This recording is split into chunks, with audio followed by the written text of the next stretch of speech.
Halo semuanya, selamat menonton video Indo Pauliau hari ini. Tonton video ini sampai habis ya, dan jangan lupa subscribe. Saya Sunardi Mulia. Saya Katamso. Hari ini mari kita membahas tentang Partai Golkar dan PAN mewacanakan poros keempat.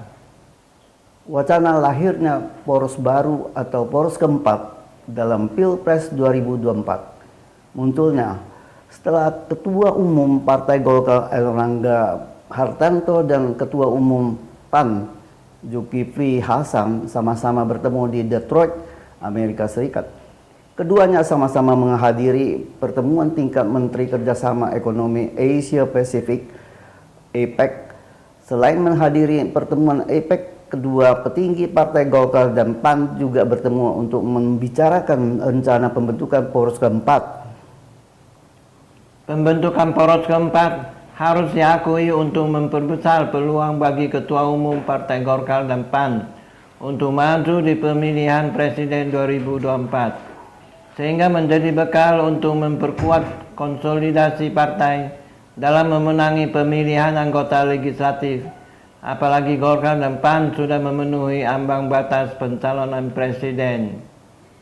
Total gabungan jumlah kursi Golkar dan PAN di parlemen adalah 129 kursi atau 22,43% dari total kursi di parlemen.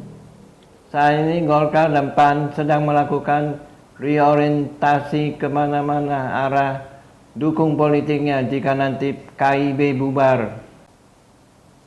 Golkar dan PAN mempunyai kepentingan yang sama untuk membuat poros keempat demi memperkuat ketahanan partai.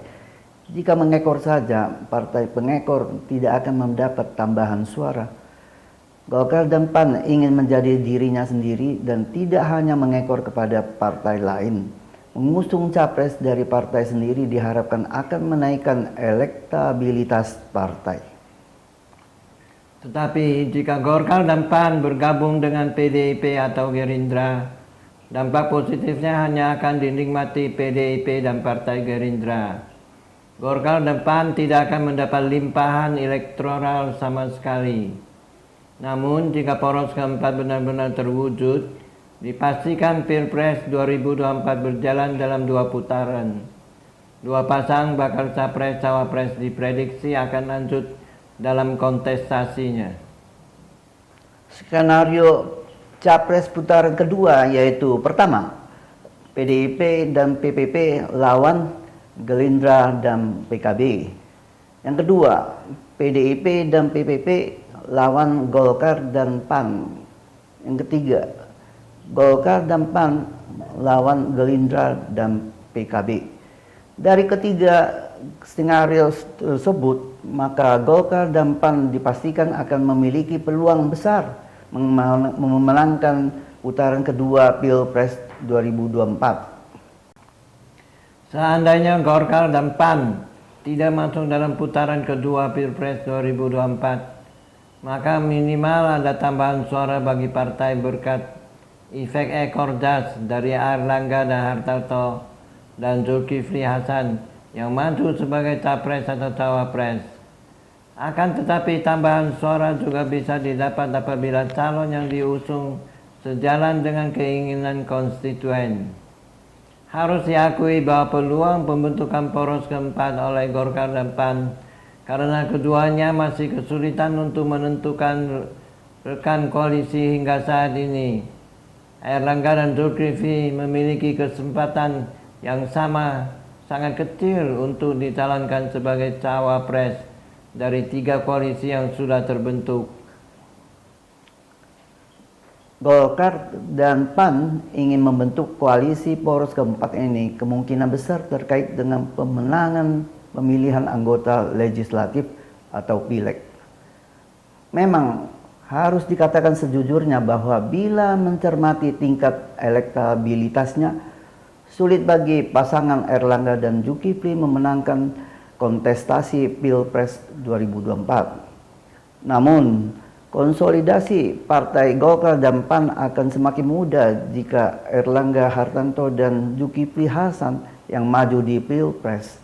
Kesimpulannya adalah pembentukan poros keempat semata-mata hanya untuk kepentingan pileg dan meningkatkan posisi tawar-menawar di hadapan ketiga poros lainnya. Sementara itu, Sekjen PDIP Hasto Kristianto turun memberikan tanggapan perihal wacana lahirnya poros keempat yang dimotori oleh Golkar dan PAN di kantor DPP PDIP Jakarta hari Senin tanggal 29 Mei 2023. Hasto berpendapat bahwa ya kami terus melakukan dialog. Tadi Mbak Puan Maharani langsung memimpin pertemuan dengan PPP. Apapun persatuan dengan rakyat kerjasama yang terbaik. Kerjasama partai politik historis bangsa yang besar dengan kondisi sosial yang plural. Maka pihaknya berupaya untuk melangkah lebih jauh menggalang komunikasi dengan parpol lain, khususnya di bawah pemerintahan Presiden Jokowi.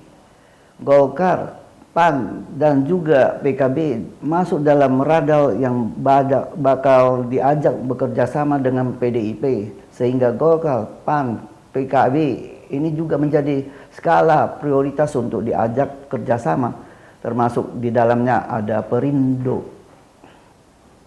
Terima kasih sudah menonton video Indo Pauliau hari ini. Saya Sunardi Mulia. Saya Katamso. Silakan like dan subscribe. Bagikan ke teman-teman Anda dan tinggalkan pesan di kolom komentar. Sampai jumpa lagi.